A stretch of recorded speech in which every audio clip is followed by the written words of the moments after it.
Hi, David. Sarah from the Upcoming. Such a pleasure to have you here with us. As a diehard rom-com fan, I had so much fun with this movie. Oh, great. But I feel like it's also one of those where people say they just don't make movies like this anymore. You know, the humour, the heart, but also kind of the creative vision. Like it feels so fiercely original. So what did you want to achieve with it, with the tone, the genre elements, but also what other movies might have fed into the way it looks? Yeah, all we wanted is to make a rom-com that makes you laugh hard and cry hard, which I think, is what the old school rom-coms that I loved did, like Billy Wilder and Sturges. So that was the first goal. But I think getting to create a big afterlife in my own world, I started study production design, so that was a dream come true for me. So it kind of felt like the culmination of everything I ever wanted to do in a film. Like I do feel like I could retire now quite happily. I can't afford it, but I feel like I could. And yeah, I think just wanted to do something that made people feel joy and made them maybe reflect on what's important to them in their lives.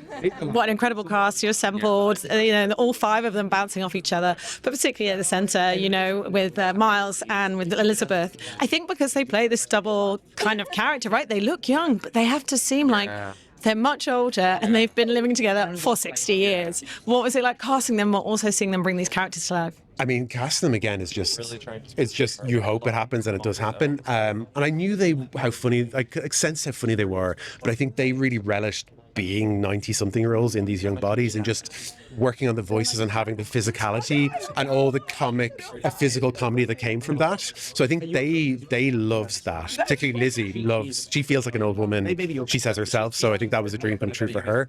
And it was just incredible. They made it much funnier and much more moving than I thought it was going to be from the page. So yeah.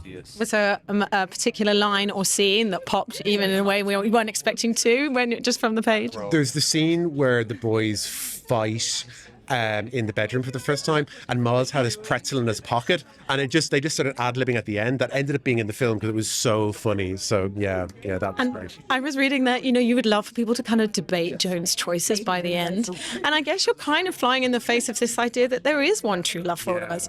There is that fierce kind of love you have when you're younger, but then there is that lived-in sort of devoted love that you can like grow old with.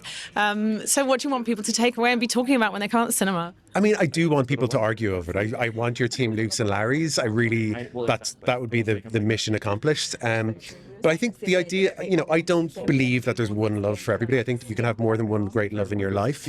And I think that's a thing to celebrate. And I think that's what Joan in the film had. She had two great loves. And she says in the film, how lucky is she? So I hope people go out and get loads of boyfriends. That's what I want. And if you could choose your own eternity, I know people have been asking you which cast member, but maybe someone completely different who's not even in the film. I don't know. What's your dream eternity?